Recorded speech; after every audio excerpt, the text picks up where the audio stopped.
Hey. Welcome to episode 131 of the Titanforge podcast. I'm Ratnos, joined by Tettles and Trell, and our special guest this week is Liquid Crypticzz. Oh, shit. This direction. This way. Hello, welcome to the podcast. So first off, I guess, who are you? What are you? Let's start with raid. Obviously, Team Liquid. How long have you been raiding with Liquid, and where were you before there? I joined Liquid a little bit before Sanctum, somewhere in Castle Nathria Farm. Before that, I've been playing with Vodka for like 4 years or something. I don't know. Expansion and a half, maybe, or 2 expansions. Primarily played Warrior until this expansion, where I don't even know what I'm playing. Do you still classify yourself as a Warrior main? Because like for the longest time, basically since I've known you, you've always just been like a Warrior player. Sure, why not? I mean, I don't mind. I'm just probably more of a meta reroller, though, I will say. Yeah, I was gonna say in the time that I've known Crypticzz since like BFA at some point, I've like always seen him playing a different spec, so I wouldn't personally call him a Warrior man. A filthy Fodom reroller. Okay, well, But that also me means too. he's an insane multi-classer. So Oh, I'm not that though. I'm quite bad. It's got rerolls, Bionicles, a bunch of other random characters. Is that the Paladin? YMPZ. No, one heal pleases the Paladin. Okay. Got a Mage. We're a Warlock this tier. One Hill, please, is a good name. that is a good name. Okay, so that's been you in Raid. This week, though, we're going to talk a lot about Mythic Plus and MDI and stuff, where you have qualified for an MDI Cup. What's your MDI and like dungeon history been like in general since whenever it started? Well, I started playing in Legion, and MDI actually really caught my eye back then. Unfortunately, I wasn't able to compete, but I think at the end of BFA in Season 4, I finally got the chance with Goosey Bad, the up-and-coming NA team, and we kind of imploded and flopped. And then I took a break, went to Incarnation last season. We were pretty okay. 4th in Worlds. Wasn't too bad, so hopefully we're trying to recreate that, or maybe even get a bit better. Yeah, because this time around you're on Team Donuts and Despair, which is second seed overall. How is that for a team that obviously there's some people from like Goosey Bad that you've played with before, a bunch of people with good histories, but like it's a new team, really, right? Yeah. I think at least me having the experience this season or from last season was pretty helpful. At least have like some general understanding of how to approach stuff. And just generally speaking, just going in and attacking and seeing what sticks, really. Kind of works out. And none of us hate each other, so it's really easy to bounce ideas. Yeah, true, yeah. It's easy to bounce ideas off each other and try new stuff and have a pretty good turnover time to learn new strats, so. Yeah, I because you think guys... the whole experience thing from previous MDI seasons or different MDI teams is so invaluable, and we talk about this every now and then. But like just knowing the whole big picture of how practice should go and what you need to put your time into is invaluable, wouldn't you say? Yeah. Even just having like the basic fundamentals of how like to build a route to just even like a one to start off with, like where is you going to save the most time? I feel like it's really important. Okay, so we'll talk a little bit about MDI, like just some specifics of MDI last weekend and next weekend and the weekend after. First, we do have a announcement that came out today, I believe, from Blizzard that we knew they were announcing a Warcraft phone game in May, but today they said it's actually Tuesday, May 3rd. So on the American reset next week at 10 a.m. Pacific, the Warcraft phone game, and I think they've also said it's a strategy game too. Yeah. Somewhere I saw them say the strategy game. So we know the mission table is going away in the next expansion. What if they're literally just putting the damn mission table into a mobile app? Well, and you this can is their play great the current unveil. mission table on your phone, like with the companion app already. Yeah, but this one could have like better animation or something. Could be. Could be an auto battler. I would be down for an auto battle. That would actually be sick. moly. Not a bad, that makes a lot of sense. I think that there's no shot that they're gonna just randomly compete with Hearthstone like that. But I'm interested to see what the phone game is. Yeah, me too. Me too. I had a tweet, pooping might never be the same, which I stand by. Okay. All right. Let's go into the MDI stuff. First off, we want to talk a little bit about Group A, which contained, of course, Echo and Baldy, which contained some gamers from your guild, Crypticzz, that took home the 2 spots out of the group. We saw Echo actually beat Baldy twice. Baldy beat Evolved, the next closest seed, twice. So pretty, I guess, expected outcomes there. Incarnation, your old team, came in on the 18th seed. Little under-practiced, perhaps. Ended up doing pretty well to make it to Sunday, but did not make it much past there. Overall, did anybody have any anything surprise them out of what happened in MDI Group A?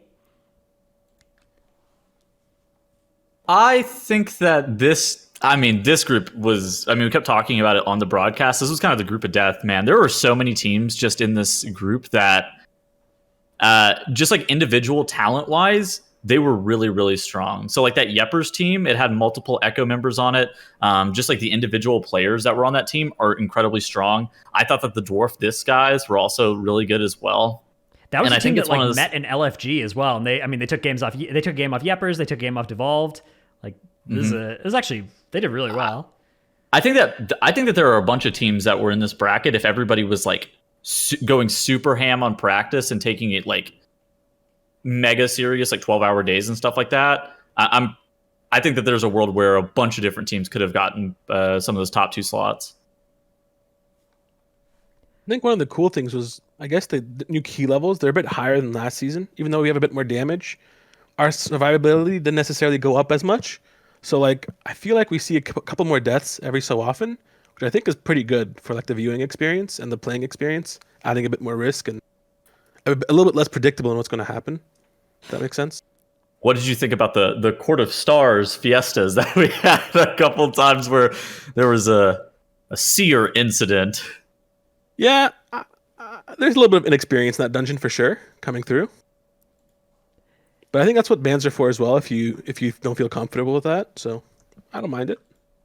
You're talking about the eyeball guys in court? Yeah, the Inquisitor. Yeah, casting searing gaze and just. Is it still the case with those? Since I didn't do any of the like old Legion dungeons when they come back this expansion, but is it still like you have to stun them literally instantly when they first appear in eyeball, or they kill the group? I thought they hotfixed it to where it's a bit more lenient on how you can stop it. I think before there's like some limitations like that would make it still go off or something. Gotha. I don't quite know which ones worked and which ones didn't, but all I know is that several teams found some ways to die to it still. So there's definitely, you still have to do something to not just get murdered by that mob. Okay, so that was Group A. Then this coming weekend is going to be Group B, but then the weekend after is going to be Group C, and that is actually where we're going to have our second seeded team, which is your team, Crypticzz, Donuts and Despair. Not only the second overall seed, you actually have the better time compared to Echo in Solia's Gambit in the time trial, right? A full second faster than Echo in that dungeon, which is, I mean, obviously it's only a second, but it's still crazy to be able to beat the run that they put up. So yeah, I mean, this team, this is a lot of people who raid or have raided in vodka, right? Yeah, 4 of us, excluding Smacked. And what's the team been like? I mean, obviously you said you like everybody there. No, there's not been fighting yet. How did you feel the time trials went? Obviously the top time in Solia's Gambit. Don't tell us how you got it, but I'm sure that was a really morale boosting thing to be able to pick up there, right? No, yeah. I mean, I think we kind of have like enough trust and respect with each other to just kind of like be able to play our own game, if that makes sense. Just rely that somebody else is gonna perform their task, and we just kind of focus on ourselves really during the run. That kind of really helps. And honestly, chasing somebody's time, because Echo put up the amazing fast times first, having a time to chase was actually really helpful for us. Because you're like, it's possible. Yeah. Dude, when someone does like a run 1 minute faster than you, you're like, okay, well, they surely must have just taken out an entire pull or done this sequence here like twice as fast as we do, something like that. Usually it's not like a damage thing. Yeah, it was an interesting progression in Gambit, where it was like first it was sub 11, then it was sub 10, then it was like 930, then it was sub 9, and it was just like every team cutting off big chunks. Anarchy DM'd me like 3 days before time trials were over. Whenever you guys got like the 1003, and he goes, "Man," he hit with like the sweat emoji. He goes, "This is so fast. I think we can get sub 10 though." And it's like, and then it's just like at the end of the day, 8:56 is the final time that you put up, and he's sitting there hitting me with the sweat emoji over 1003. Yeah, we had some oopsies in there every so often, so it was unfortunate. Lost some good runs, but it is what it is. Yeah, Gambit sort of looks like a dungeon where that happens from the Gambit runs we saw in Group A at least. Now, obviously, the affixes are different than the time trials ones. They're going to be different than Group C, Group B, or different affixes every weekend.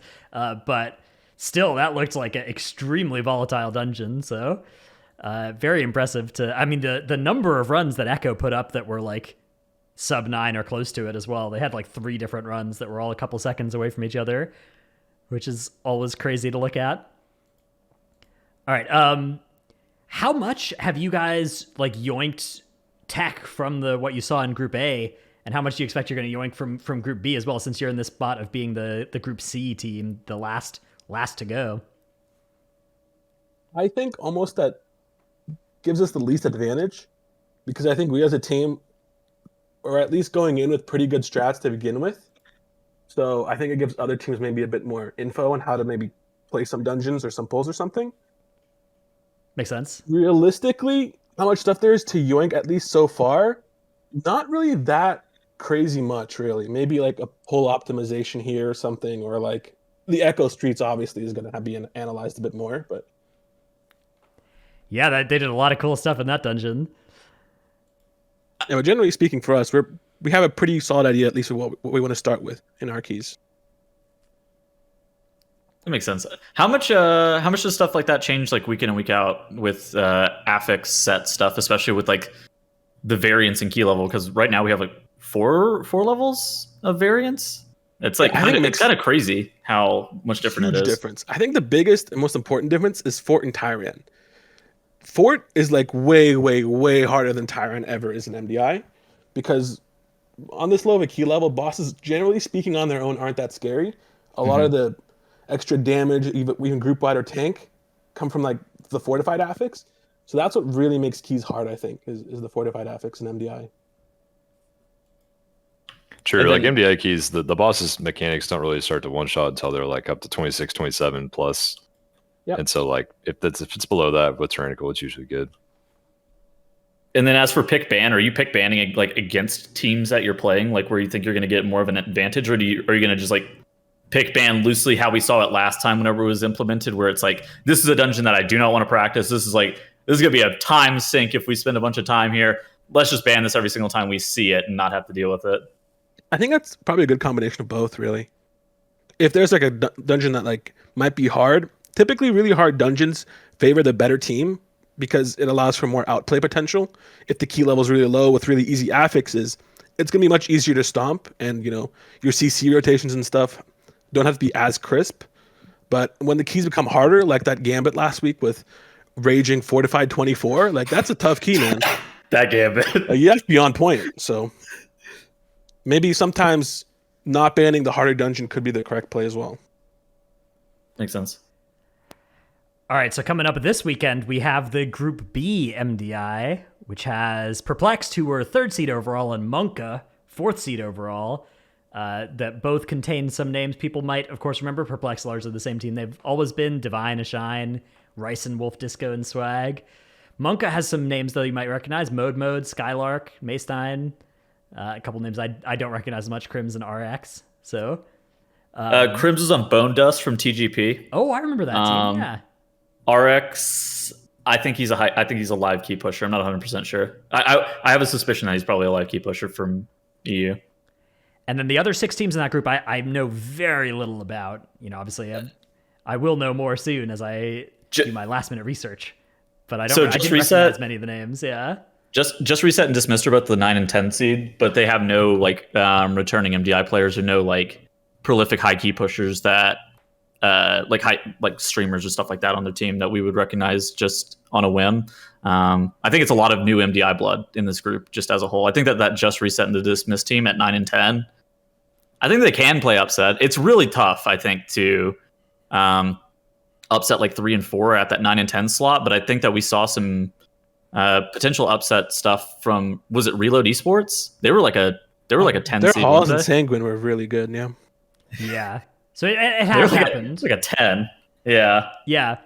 I don't know. It's it'll be interesting to see. Definitely Perplexed and Monk are huge favorites to, I think, take the tickets out of that group, but you never know. I think last MDI it was like never the top 2 that escaped. There was always a 3rd or a 4th that made it. So we'll see this time though. Of course, Group A did end up being the top 2.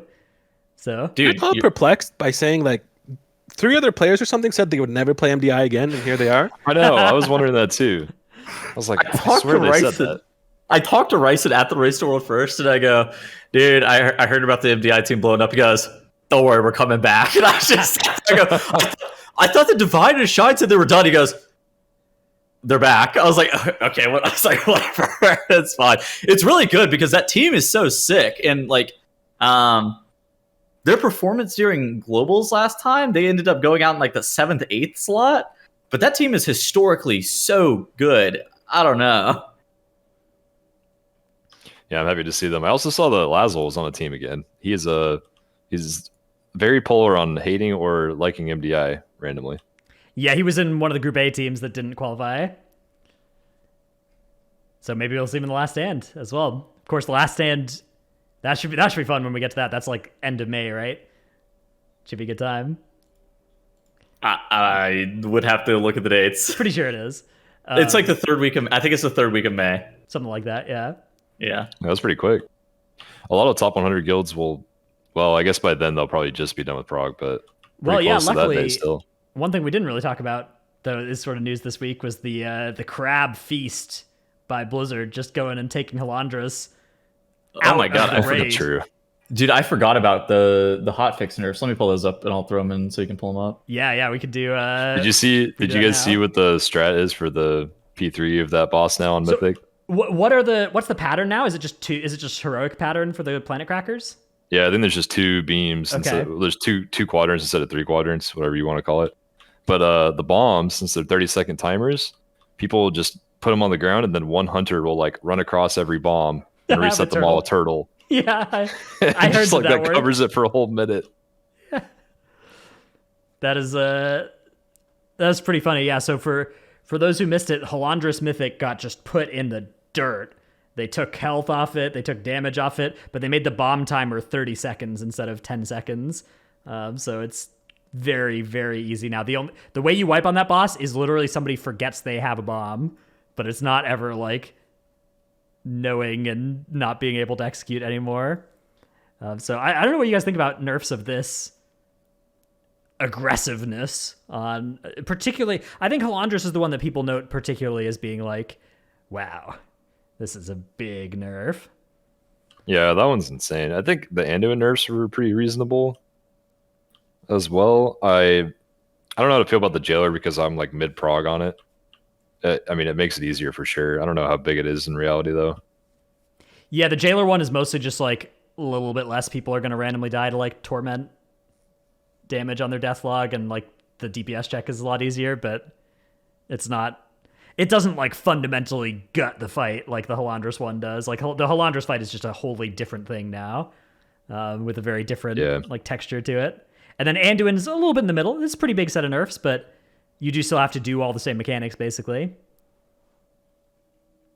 So yeah, I definitely like the Anduin and Jailer nerfs, and I think I still like the Halandras nerfs, although I would have, I guess, slightly preferred if they were a little bit less big. Like maybe 20 seconds instead of 30, something like that. I don't know.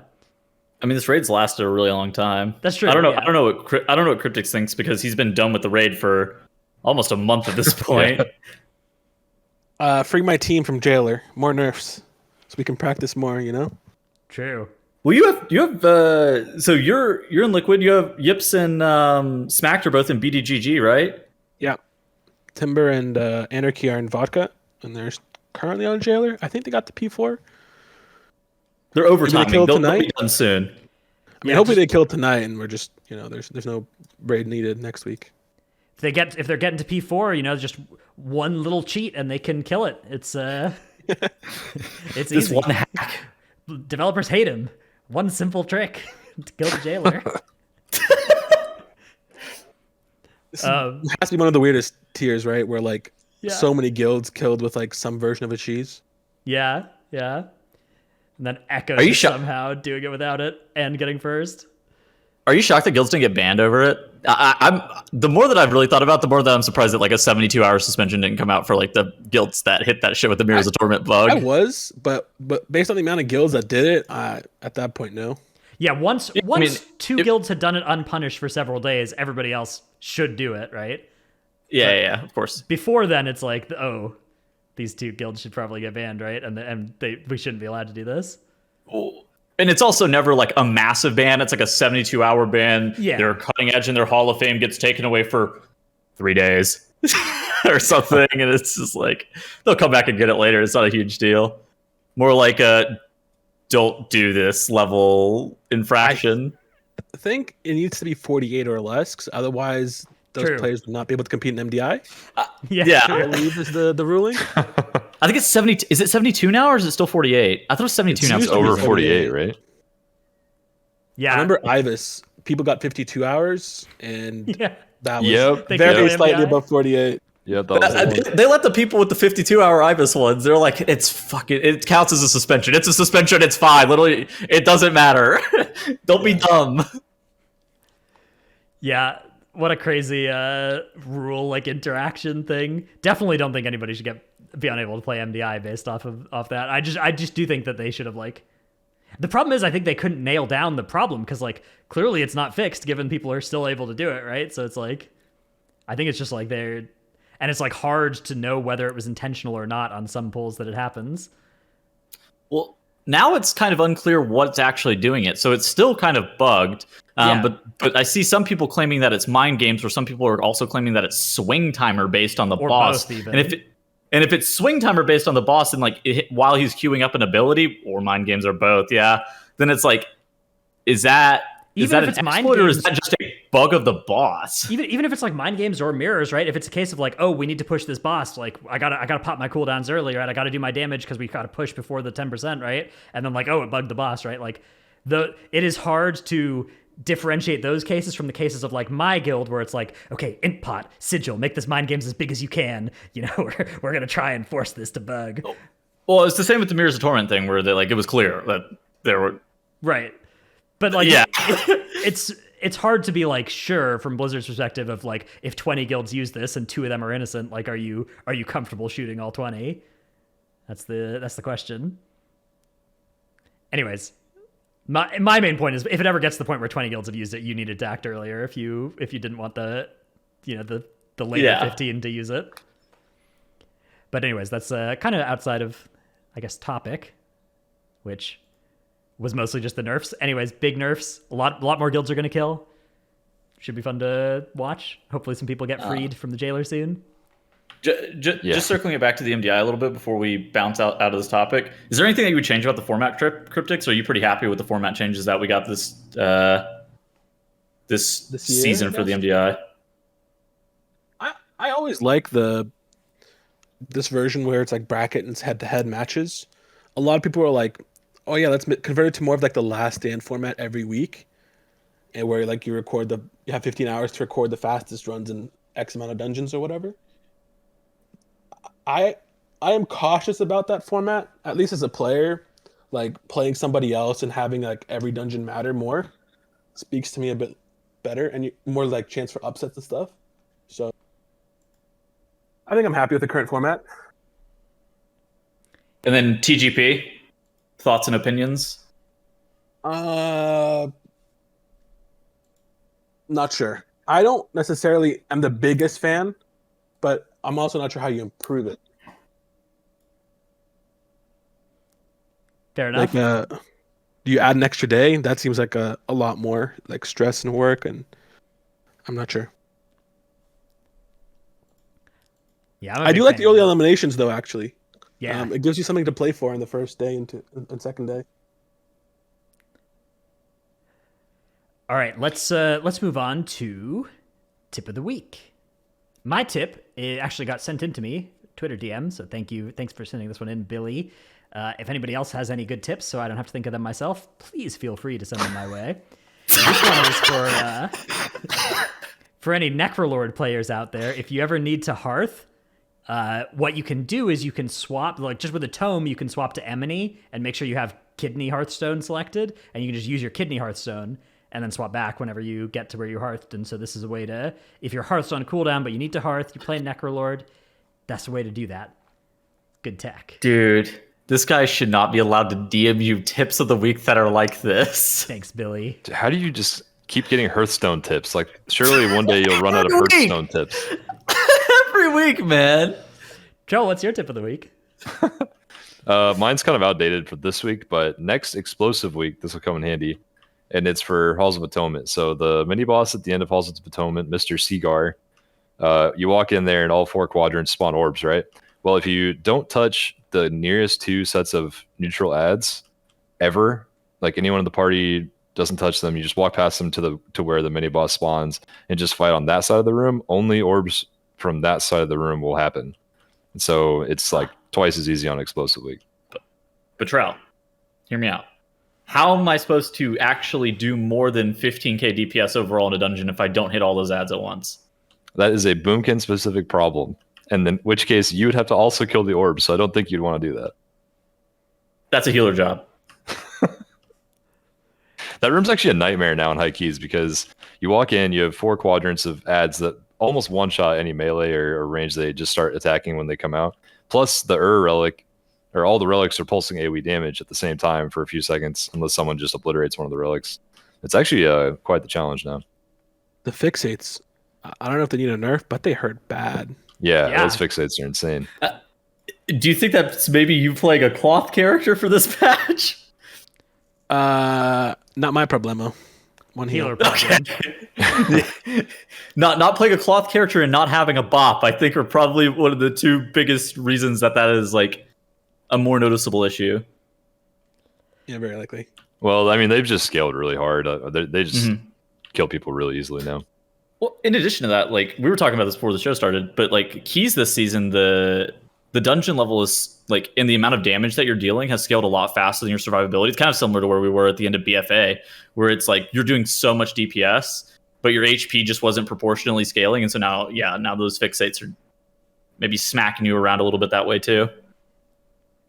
Yeah. I think the Shard of Cure last season was really big for survivability scaling across the board. Like losing that was a big hit for this kind of thing. Plus the additional like 30% they added to each scaler on the dungeon. That's a very good point. I forgot about treads. Yeah, and like 4 sets as well are like a huge DPS multiplier, but they don't multiply the survivability for anybody except for tanks. So yeah, definitely like we are more glass cannon than we were last season. I mean, this season's like 6 key levels higher than last season, scaling wise, right? Or something. Whenever a normal season is like 3. Yeah. We got like 6. Yeah. Yeah. It was really brutal that first. Do you remember doing 15s the first week without 2 set double Lego? You're just like, oh. So these 21 dungeons are hard. Yeah. All right, Crypticzz, what is your tip of the week? So the creation catalyst is out. So if you want to reroll to Warlock or Survival Hunter, it is much, much easier now. Go ham. True. That's true. You know what the biggest problem with rerolling I found is like getting Cosmic Flux takes forever. Have you guys noticed that? Yeah. Quick, if you want to get like 2,000 really fast for your first legendary, just open chests. It's really quick. Yeah, treasure chest around Zerath Mortis is the pathway. Patterns and Patterns also is like what, 1250 whenever you complete it? It's 1250 rep. I didn't know how much 1250 flux it gave. It's a lot of flux. Okay. It's like 400 or something. Yeah. The flux Which part is is not an definitely the insignificant amount. like if you're trying to catalyze 4-piece on an alt, that is definitely the barrier to it. Yeah. Also getting good base pieces, I guess, depending on what you're doing. Yeah. I thought at one point they said Torghast would drop Flux It does. eventually, but I think it does? The high floors do, I think. Oh, the higher floors. Okay. I could be I mean, wrong. you don't want to do those in your. I don't think a vault, fresh though. character, would be able to do those very I easily. think the Jailer's Gauntlet, like floors 1 through 4, also give a decent amount, and those are pretty easy. Those are not difficult if 1 through 4 also gives it. Like 5, 6, or 5, 6, 7, and 8 are still hard AF, aren't Yeah, they? do not do those. Those are for like fully geared characters or teams. I mean, I think on a fresh alt, you want to like do layer 9s for a while, get your renown, get your cinders and ash, and then once you have your Legos, you just move on to other content, right? Yeah, I think the campaign is like you just do the campaign for like renown on 3 covenants now, and I think you get flux from that too. Maybe the campaign. I don't think I Maybe got not. any flux from the campaign. Okay, I did a DK recently. nice, good choice. All right, Tuttles, what are we looking at in your clip here? Oh, the clip that I wish was not even a clip. All right. We call this a hole-in-one on the Jailer. Oh, this is a do. good one. Yeah, this is a good one. There's This got 2 linked holes in my in one. Discord. Whoop. If you actually want a hot tip, don't have your camera angled like this. What I've been doing recently is like keeping my camera at the same plane as like where I'm falling out. So the moment that I come over the ridge of the hole, I can then press wild charge a little bit faster so that this doesn't happen again. It's okay. We all have clips on the Jailer. Dude, the reason that I facepalmed there is not that I actually fell in the hole. It's like, one, I know I need to explain to Squishy I've fallen in the hole, and 2, I know that I immediately need to cue my mic and tell the group, because I'm the anchor for that ranged blood soak. I know that I need to tell the people that I'm not going to be making it to that blood, so I immediately have to cue my mic, and that's why I'm just like facepalming, like I'm such an idiot. I hate having to do this. Yeah, it's okay. I have a clip of me getting battle rezzed, taking the res, wild chart or soul shaping, and then falling into the hole. It does happen to all of us. It's funny you say that because I was teasing Tettles about falling in the hole at lunch the other day, but then that same day I died to falling in a hole, took a res, and immediately got yoinked through the center of the room, which Yeah, that instantly kills you killed as well, me again. yeah. I was like, no, I cursed myself. Crypticzz, did you fall in a hole? I know as a warlock it is in fact banned. No. I also was not in for that boss. Oh That shit. explains yeah. it. That's right. 0 hole deaths. Amen. Amen. Yeah. Something about like a golden colored hole just doesn't seem could be that loot down bad to there. your peripheral vision. Yeah. Like, shouldn't they be like red? I don't know. don't It's a know. nasty fight. Like, there's so much of that room that you can't walk on. It's actually really hard to navigate reliably from pole to pole. Like, never fall in a Yeah. hole is really hard. All right. How do you guys feel about symmetrical rooms? Sorry. Great That room question. is Yeah. very symmetrical. It's not sometimes even, at it's like least geometric Hard to as navigate well. on this. Yeah. Yeah, that's true. It's kind of hard to like figure out where you are without looking at the mini map. You need world markers to orient yourself. I think on that fight it's actually really obnoxious because like there's so much different stuff because like where you're gonna start phase 3 is the exact same every time, but it's like really difficult to like you were saying orient yourself. So we have to like sometimes if we're doing like a walkthrough on a pole right before we start, we have to be like, wait, is this where we're supposed to be? And it's like no, you're supposed to be one hole to the left. It's like oh, what the fuck? Okay, yeah, so we're just here. Yeah, we had that too whenever we were trying to like do phase 3 practice walkthroughs. Yeah. For the tank side, Dranos, do you be like, okay, this is where I move back 2 hexagons? Yeah, Or I honeycombs knew or all my whatever. hexagon movement. I just like memorized Now's movement and just did exactly that okay. basically, except for a couple Gotcha. spots that I like chose to do something slightly different because various reasons. I don't mind the symmetrical rooms. I think the biggest thing for me is that the rooms this raid have been astronomically large. Specifically Lahuvum, Skolex, and Jailer. Oh my god, those rooms are just massive. Agreed. Yeah, I kind of I think would like Anduin's if there pretty good was- size. Yeah, Anduin, like whenever the room size is small and it constrains you a little bit, I like fights like that. I don't think they should be all fights, but I thought Raglan was good too. I thought Raglan's size was like really solid as well.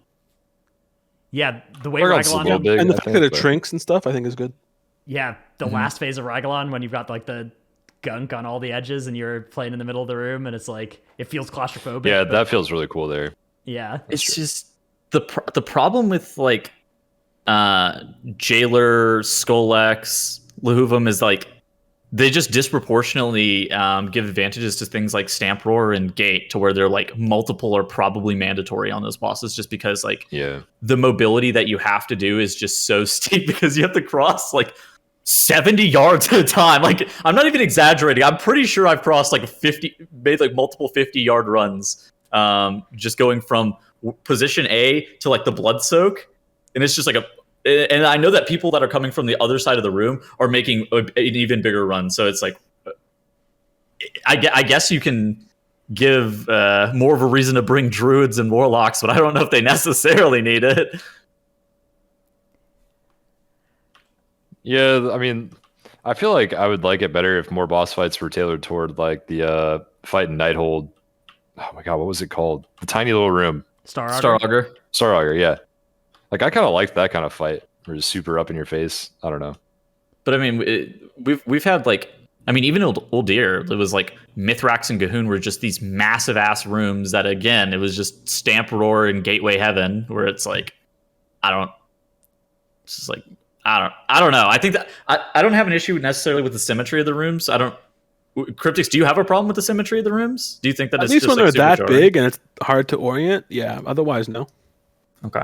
Yeah, maybe the jailer room could have just had like something to orient us with, right? Like the bridge kind of worked, but then it goes away. Like there could just have been like a different shade of gray on that slice or something, and then you like have, you know, something to orient yourself with, or like a pillar that's always up or something. Yeah.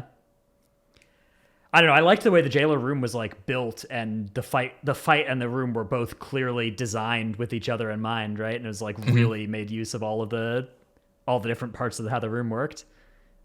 But yeah, I agree. It was like disconcerting sometimes, disorienting. All right, let's move on. Sorry, one more thing. Especially for someone just coming into the boss for the second kill. Like, I bet this has happened to Crypticzz because he wasn't in for the boss, but like coming into Jailer on the week after for the second kill, it was probably like, where am I at all times? Nobody's re-killed that boss. Oh, Has really? Nobody still re-killed that boss? I think nobody's still re-killed that boss. I remember I was like trying to study off THD. Like, I think we're thinking about bringing me in, or I don't know what the deal with that was. I was just like trying to stay up to date with what's happening. And like from his point of view, he kind of memorized how to do his movement based on the like little triangles next to Azeroth, but he was never looking around the room and everything looked the same. So I actually had no idea where they were walking based on the POV, for example. So yeah, that's tough. Oh. All right, let's go to patch 10.0 and patch 9.2.5 stuff that we have various interviews and stuff to look at. One is the new seasonal affix has been changed from reclaimed to, which was an April Fool's joke. We assumed them just getting on board with the Raider.io April Fool's joke. To disguised is now the name of the placeholder affix. I've seen some spell data stuff as well, suggesting that it's going to be like dreadlords are infiltrating the dungeon somehow, and some of the monsters are like disguised dreadlords. And then by killing them, you get like a stacking bounty that's either crit verse, haste, or mastery, and like stacks up to 20% for the rest of the dungeon if you get 10 stacks of it or something. Yeah. Is it attached to mobs, or are they separate mobs? Unclear. It seems kind of like it's attached to mobs. Yeah. Yeah. I kind of like that. I'm interested to see how it works out. I think that with things like this, I'm kind of apprehensive, especially with how Infested played out. But this seems like it's a positive buff that you get for killing the mobs. But there's a lot of still stuff that is just very unclear, even from the spell data. Yeah, what if a disguised mob, when it dies, it breaks up into two smaller disguised mobs, and then they run to the nearest mob wherever they are in the dungeon? What if, and hear me out, what if they're red and they're kind of like oblong shaped, but they got little feet? Are there any critters that we could affect with this affix in these dungeons? Are there any vents the rat. You remember the rat yeah. Can they go through locked doors in Toldagor and pull a pack 10 miles away? Can they scale mountains? These are some of the mysteries that we will find out about the affix as we learn more. They heal from sanguine. Dude, we are the fact that we are all just like so scarred from Infested I think that says more about that fix than anything else. All right, we also have an Ian interview that happened with Asmongold. So I saw some surprise even that like Asmongold, fairly critical figure generally of Blizzard, got this interview. Although then during the interview, he mostly lobbed softballs, as from what I could see. So we'd learned some good stuff, though, in this interview, such as Master Looter was the big one where Ian kind of signaled a policy change. Instead of it being like, we get that there were some things people liked about Master Looter, but here are the reasons we're not doing it. Instead, this was like, yeah, we'd like to do this. Our vision is to go towards bosses dropping and having 4 items on them and you deciding what to do with them. But not like immediate plans of how we're going to go from where we are to there. Wouldn't it be a shame if you don't kill normal Anduin 25 times in a single night, though? Yeah. Well, if there's a system like this, maybe Is you'd that a kill real it number? 35 times in a single night, with each main and like, 3 other alts and then 26 helpers that are all just, and you're just going to assign all 4 items to the character that you're trying to feed. Suppose, yeah. Yeah. I don't know. I feel like you're like you, Echo, SK Pieces, BDGG, Method are all just screwed. Like no matter what system they make, you're killing normal bosses 400 times at this level of competition. But for the rest of us, for the normies, the normie guilds, this could be a way to diminish the importance of like alt runs potentially a little bit. Crypticzz, what do you think? What do you think about just like the loot system in general and how it's like? I think that one of the biggest things to me is not necessarily that they're looking to bring back Master Looter, but it's more like they're definitely taking a look at the loot system because it's clearly broken. I think my main gripe with it really is it's really hard to guarantee yourself a piece of loot throughout an entire farm period. Let's say you kill a boss and get a full box every week. You're not guaranteed to get a certain piece of loot, which there's no like deterministic way to acquire it. So if there was a way to like maybe after 3 weeks you could deterministically acquire like at least 1 item or something, that'd be something like cool. Or alternatively increase the number of items drop, but I don't think they want to do that. Yeah, I agree. Like getting a Jathis or an Edge of Night or whatever should be a get lucky to get it early or force it after like several weeks of killing the boss, get it guaranteed. Yeah. I think when we were like during Mythic Week or like during when this tier launched, we went back into Sanctum for like loot, for Jathis, for tank trinkets. Yeah, I remember that. Castle so Nathria, lame. I never got like my shaman gear off Denathrius, even though I've killed it every week after Prague. So, yeah, That's crazy. Hold on. Yeah, I I didn't mean, realize we've heard about so many of those instances now, this expansion, where people just had like 15 mythic kills on a boss and never got their key item, like Jathis, Edge of Night, or like Crypticzz gear off. I mean, Last especially boss. when Shoulders off of Sardonathrius for me dropped the week of like the Sanctum raid coming out. And Yeah, then oh my God. got replaced. well, especially with the like last bosses having higher item level thing, it's like instead of there being 3 shoulders, one with bis stats, it's like there's 1 shoulder that's got 10 more intellect on it. It's like, okay, all right, Yeah. need this bad. All right. They also talked a little bit about add-ons, discussion about like how they would like to not have add-ons do as much computation and telling you what to do, but there's not really a way to turn that off without bricking the add-ons that people have, like that just like show you what timer is left on your buffs and stuff like that. Yeah, loosely, Ian said that add-ons have moved away from being informational and, like you said, more computational. But it's like they also stated that they don't necessarily know how. For me, it's one of those things that I noticed immediately once I started getting to the jailer. Holy shit, assignment week auras are insane, and it's not like I think that people look at like HUD and stuff like that, and it's like, okay, all of these weak auras, these are fine, and then it's more often than not the boss mod style weak auras are fine, and then the ones that do split second assignments for everything, it's like, holy shit, this is certainly a weak aura that we like one that just need. like puts the pizza slice up and tells you like back left bomb, jump, like that. Starts counting up for 5. You're like, oh, Right. okay. It's like I think playing those sorts of mechanics a little bit more organically would be good ideally, but it's not like getting from where we are to getting to there, it's like it's unclear exactly what they could do to the add-on rules to get that without breaking a lot of like really nice add-on functionality.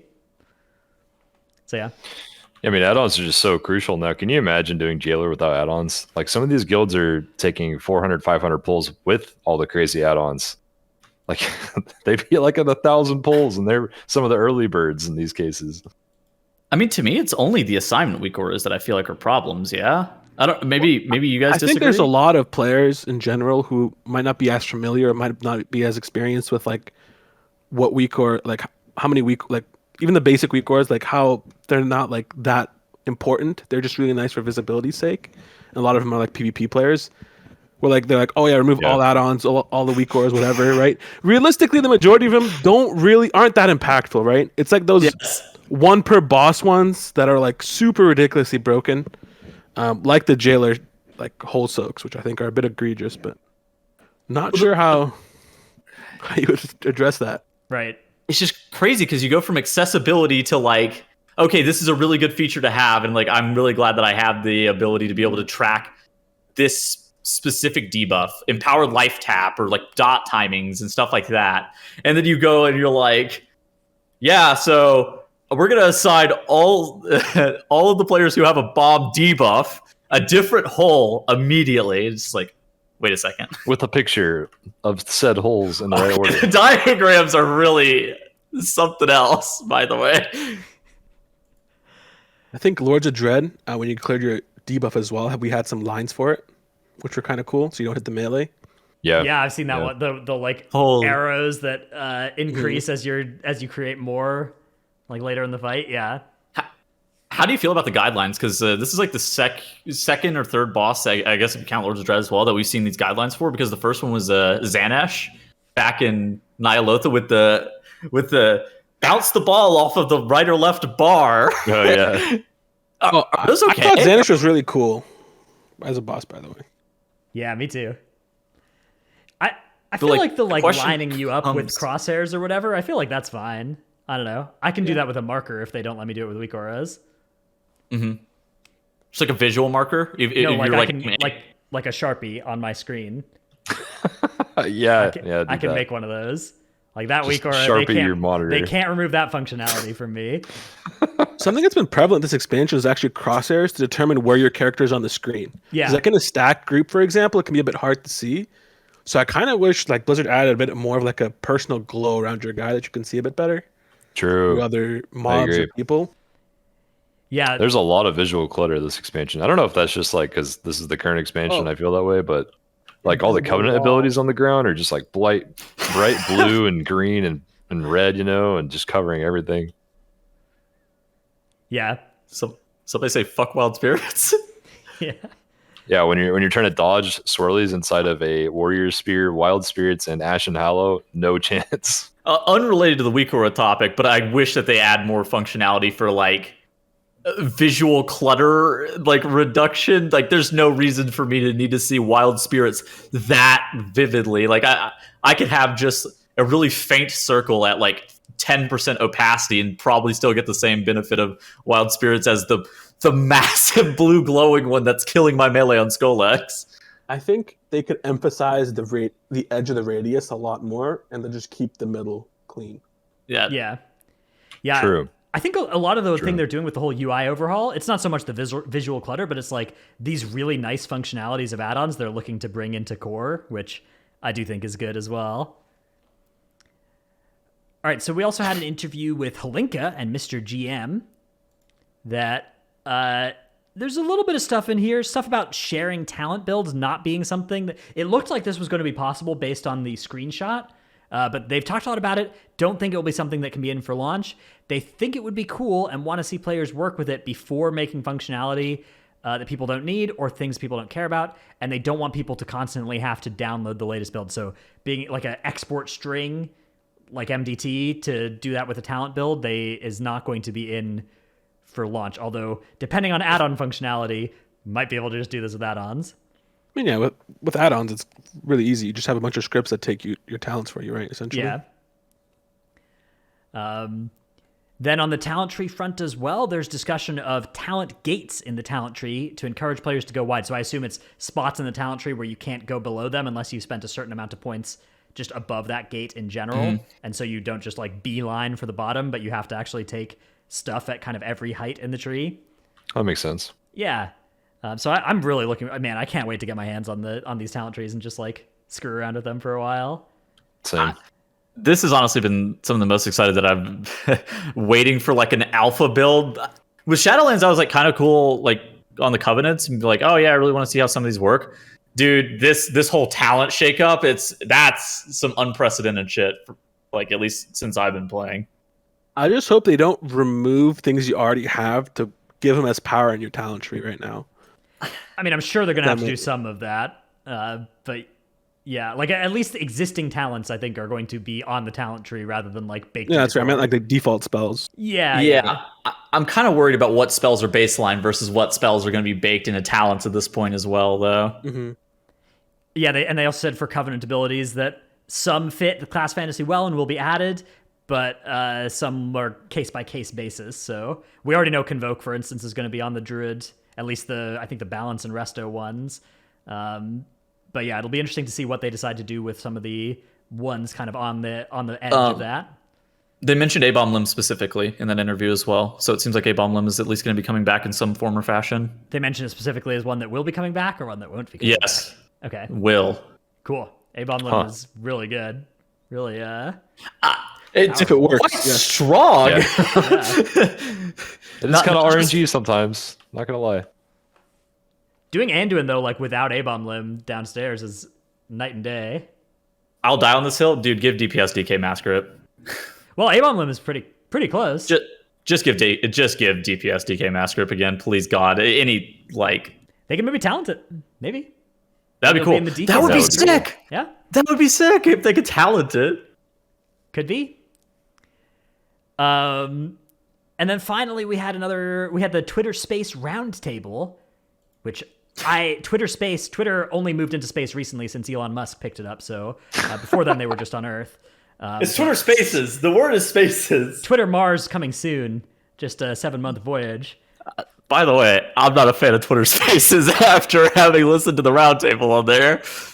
But this was Talzin and Evitel and Ian and Dan User doing a interview type thing.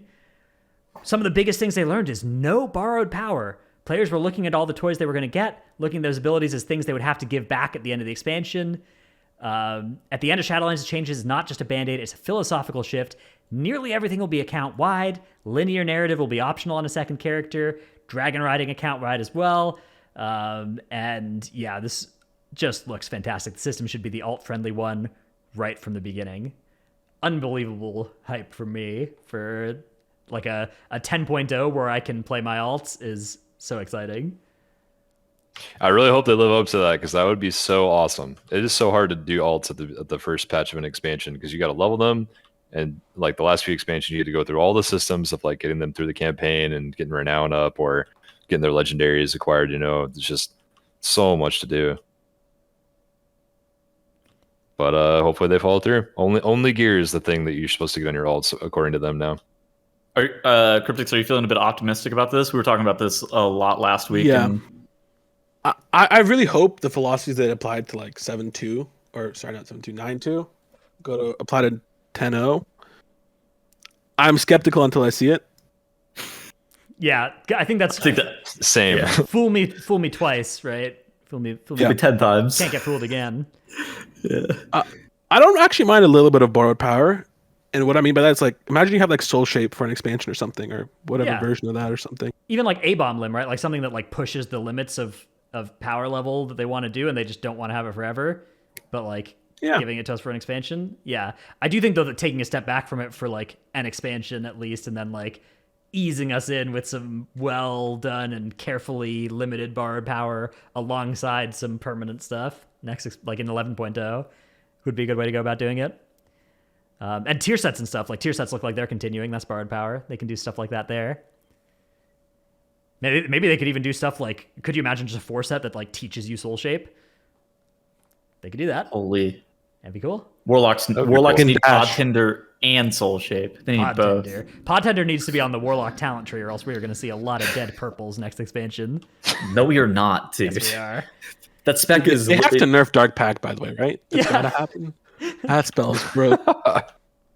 Bro, they buffed it. They literally buffed it after Nathria. Who decided that that spell needed a buff? I literally beg. Unless you give me 10% passive movement speed, actually keep it buffed.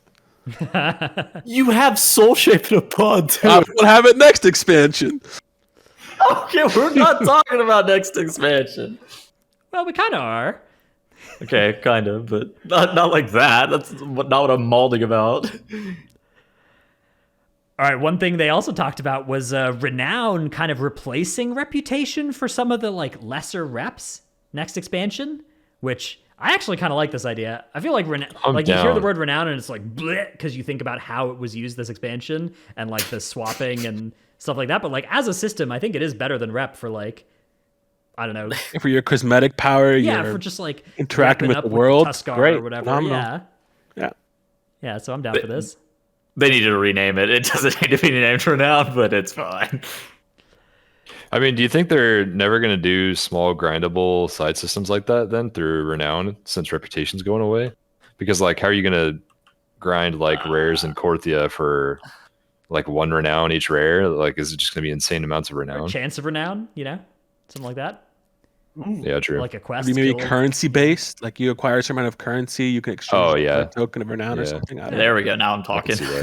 Now we're talking about something that's not awful. I mean, hopefully this is all for like side reps that you don't need to do, like stuff you can do for professions or start of expansion for like a normal level piece at Exalted or something like that from one of them or something like that. But as long as there's no major player power, it's okay. Yeah, exactly. Otherwise, like imagine farming the purple glowing mobs in Korthia for like an entire week for rep. That'd be like, oh my, thank God they nerfed that.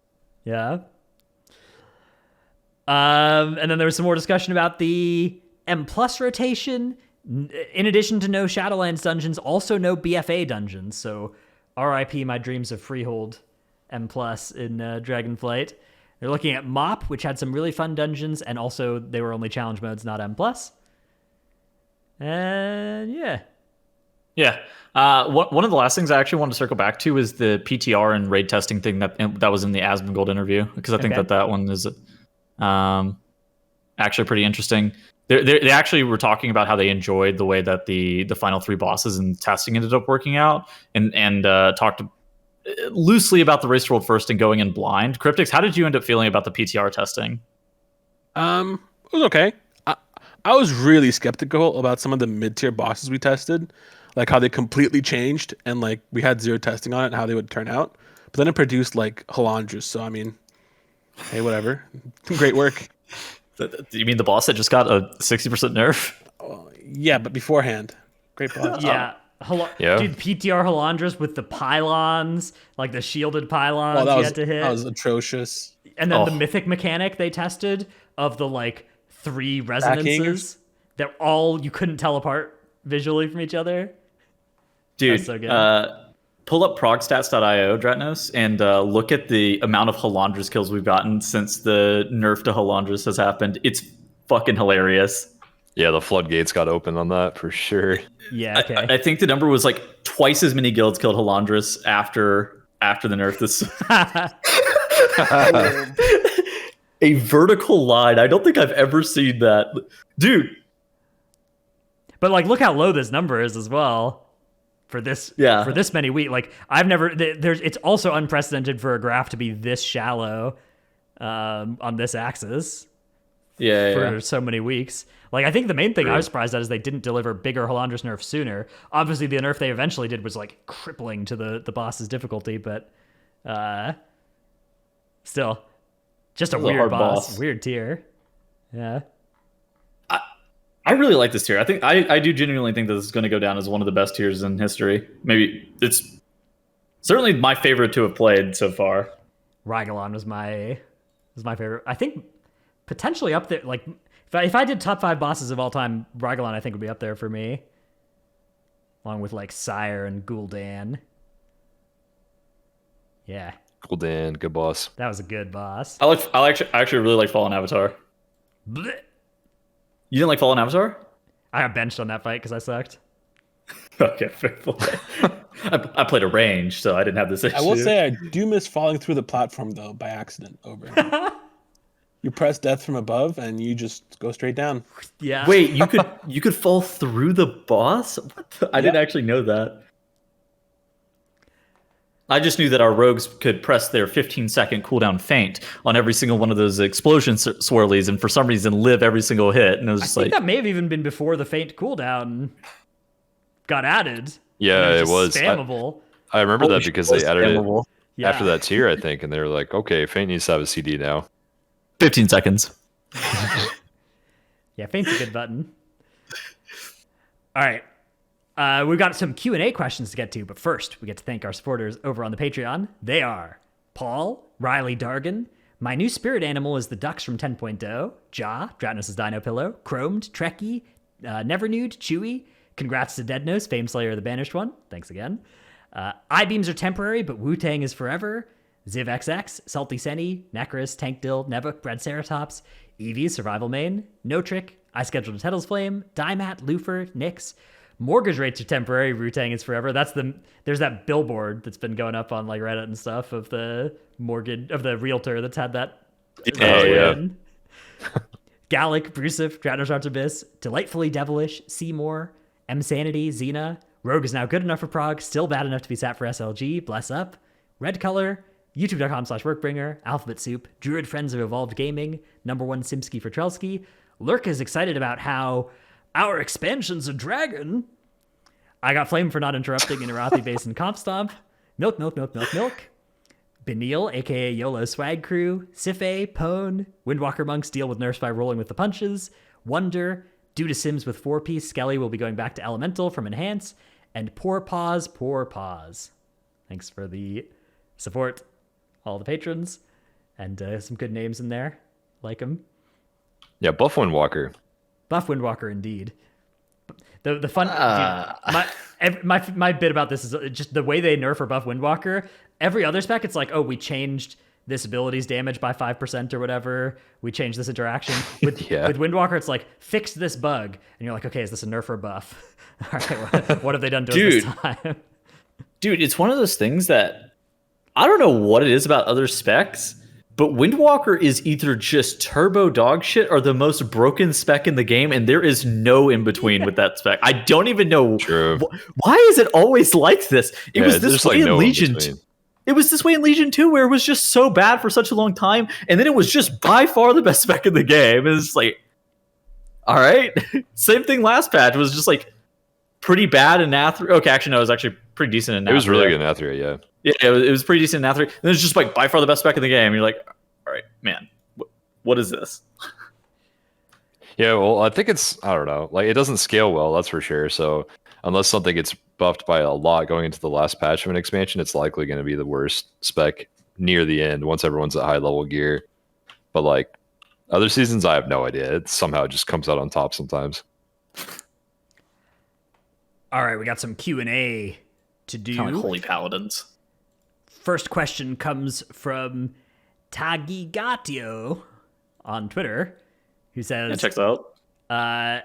In general, how do you feel tier sets were this tier compared to last time tier was in the MDI? Less or more impact? Which did you prefer? Crypticzz, did you do MDI when there was tier? That was back in what, like Antorus? Did you do Legion MDIs? Or are you starting BFA? Nope. Okay, yeah. BFA team was banned. Yeah. How did you feel about how have you felt about tier being in the MDI so far? Okay, so I think tier in general, just exclude MDI for a second, is really good because it just changes up a bit, maybe the meta. It changes up maybe just how you play your class, so like what talents or what builds are good. However, if the tuning is bad, it kind of kills all diversity.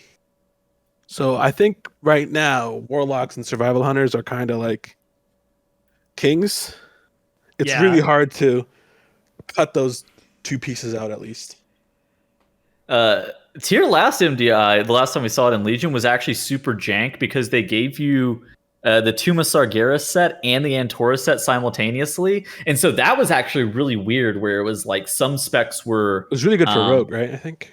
It was really good for Rogue, and it was really good for like Havoc Demon Hunter in Upper Karazhan because they would play that.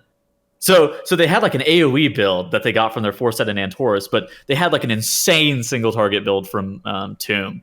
And so like I think that was, I don't even know how much I would like that if they had options for multiple different tier sets. What do you think that you would like that more or less at this point, Crypticzz? I don't mind it. I mean, their current philosophy on it right now is anything you can get on live, it just gets shoved onto TR. Mm-hmm. So any World Quest trinket, any trinkets from Castle Nathria, you can use them now if you want. They're not good, but I don't mind it. So, something that's actually important to note is back then you had the dungeon scaling, so you wouldn't be taking like a 40 item level loss to be wearing like a previous patch's that's tier. why I was You would be wearing it. No. You would be thank wearing it at equal item level to. I think the fact that now we have item level, like the Nathria items are lower item level than the Sanctum and the Sepulchre ones, is like enough to make it so that it'll be fine, right? Because like it'll mirror what's on live, and on live, if Warlocks are still keeping their tier from 2 tiers ago, like that tier will get nerfed, and it won't just be like an MDI only problem. It'll be a problem on live as well that they'll fix. For sure, they would never leave something like that in the game for a whole patch. I don't know. It's one of those things that like I think it would be cool to kind of see the diversity in like the MDI or like TGP or something like that. If like your last tier set was like super important for your AoE, and then like this tier set pretty bad on AoE, more single target focus, like maybe even potentially even really strong in raid. So you would have to make those decisions from like a dungeon to dungeon basis, but at the same time it would create a further disconnect from the player base, which I don't know if I necessarily love, because the MDI is already at a spot where it's relatively disconnected from most players. Yeah, that's true. Bring back gear swaps. Yes, I agree. Can you buy 9 gear sets to swap between? You know, we would have an Gold open wheel. This is 2022. Bring back Opie. Well, you would have an Opie wheel, and you'd have like a weak aura that anchored into your MDT and your mob count that would remind you after you did a pull, like what gear set to swap to now. I think. Thank you. Yeah, I do think it would be. I think that gear swapping also would probably be really tough. I don't know. I hated it whenever they removed it because I thought they were reducing my freedom, but at the same time, it's definitely to protect me from myself. I miss it. I like speed sets.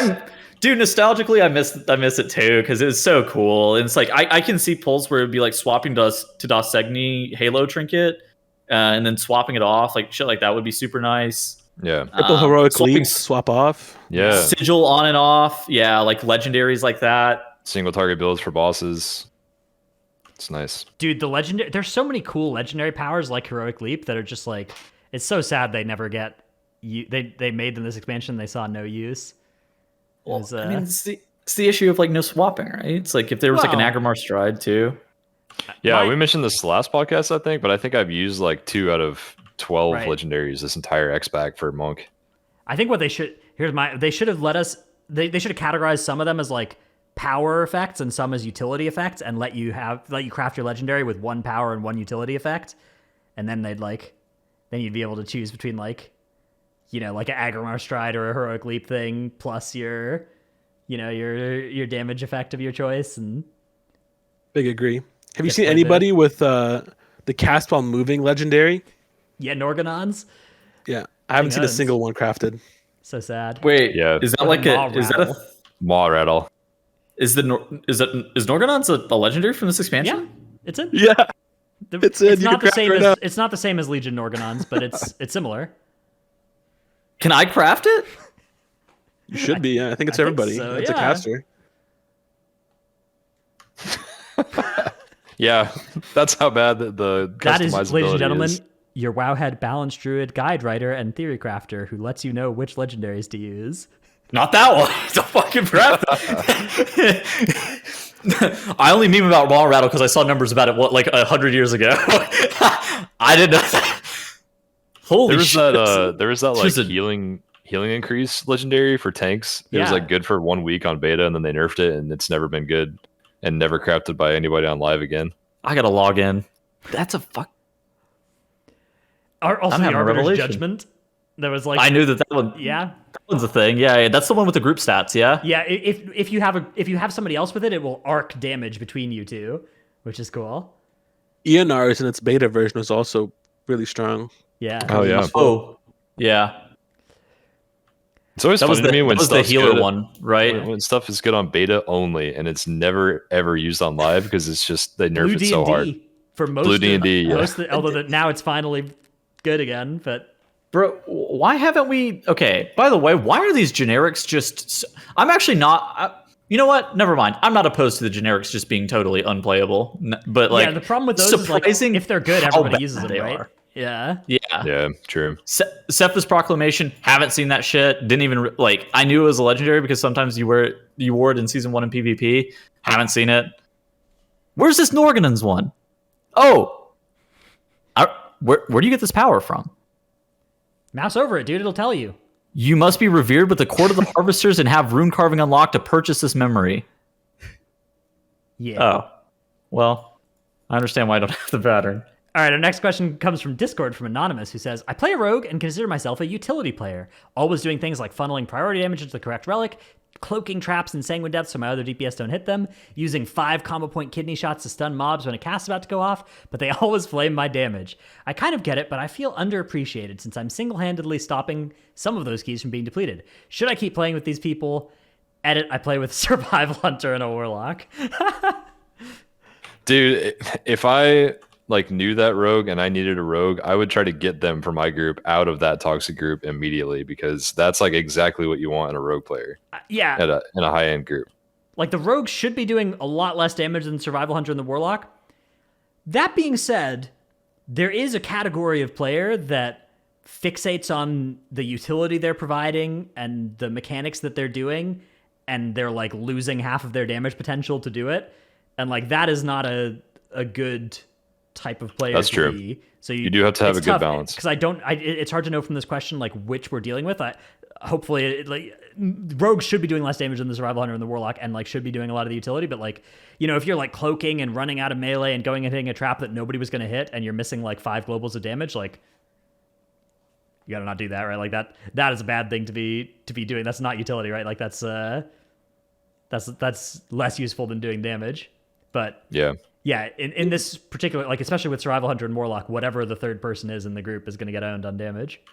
But I think the real thing, I assume that they're flaming the rogue because the rogue's damage is lower than the survival and destro players. Right. But they only need to be comparing the rogue damage to other rogues out in the scene. Like, that's the real comparison you should be looking at. If you're doing comparable damage to like the number 1 rogue player who's also doing the same stops and mechanics that you are, then you're good to go for sure. I think also a lot of people kind of confuse necessarily like rogue as a utility spec. I don't really believe that is the case because I feel like tanks and healers and stuff, like, everybody has stops. Realistically, if you're the person who has to give up a bunch of globals and damage to perform these tasks, usually somebody else can help you cover up like those spots. Like, pressing kidney shot on CD usually is not preferable. If you have like a hunter with like a stun, a prot paladin with a hodge, a chastise, a fear, like, I think a lot of people sometimes underutilize the utility they have outside of rogues. That's true. They just put it all on one player or 2 players to do it for them. That's very common, I think, in most groups across the board. It's still like, if you're in one of those groups, like, obviously the best thing to do is to be able to like convince everybody else to use their utility, but the second best thing you could do is just be like, okay, I'll do it. Another big thing about subtlety in particular is like their overall damage has been a bit lower than some of the AoE specialists for a while, but at the same time their funnel damage is just absurd. And like, if it's one of those things that like you're pulling trash on the bosses, or you're like, you can even explain it as like, yo, literally just pull up this priority target, I'm the top damage on it, and it's not close, and while you are killing these shitter ads, like these random, I don't know, just random mobs, groundskeepers.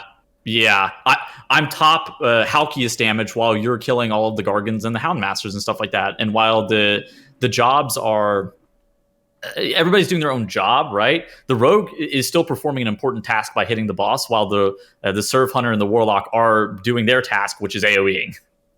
Actually, Sub-Rogue funnel damage is really weak this tier. I think that's mostly because their tier set doesn't really interact very well with the funnel.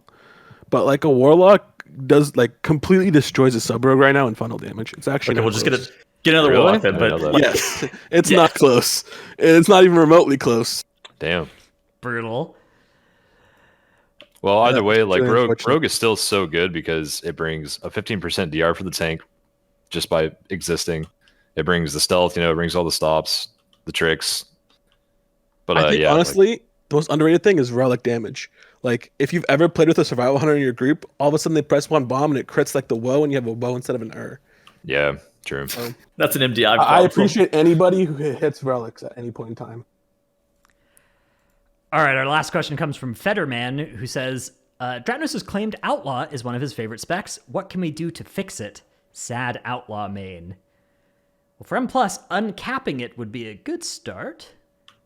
That would be a really good start. For Raid, it's hard to say. I actually don't know what a good way to fix its Raid woes are besides making it do more dam. Yeah, I don't know. It doesn't have like a Vials, bursty like damage handing- profile, right? Yeah, it's like sustained damage. Sustained damage, high uptime requirement. It's like a melee frost mage. Yeah. I don't know. Yeah, I'm open to any ideas. They need to do something like what they did for enhancement, where it's like, here's Windfury Totem. Something like that would be good. Have you played Outlawed this expansion, Crypticzz? Nope. Sad. I know you played it a lot in BFA. Yeah, I played Rogue a lot in general, just because it was so much better than most other things. But I typically prefer sub over outlaw, just in general. But I'm not really sure how they fix it, because Rogue is one of those weird classes to where, like, outside of sub, they more or less have the exact same utility. So just whatever does more damage, you're gonna bring. Yeah. True. So like, I feel like if outlaw is really good, then your assassination and sub guys are really sad now. True. Yeah. All right, well, that's the end of our questions. That's the end of our topics. That's about to be the end of our show. Crypticzz, thanks so much for coming on the podcast. Good luck on your group stage in a week and a half. Where can people find you? In places? On Twitter or on Twitch, cryptic_ZZ. Awesome. Thanks for having Wait, me. what class are you playing in the cup coming up? Or what spec? Warlock. Okay. I couldn't remember if we actually said which one you're playing right now. Maybe Warrior? Congratulations on your ability to be able to play Warlock in every game. Maybe Warrior, he said. Having a Hope great springs time, yeah. Eternal. Good luck if you're playing Warrior at any key. Anyways, that's going to be it for us this week. We'll be back next week with another one. Bye, everybody. Bye. Bye. All right, that's where we'll cut the YouTube video.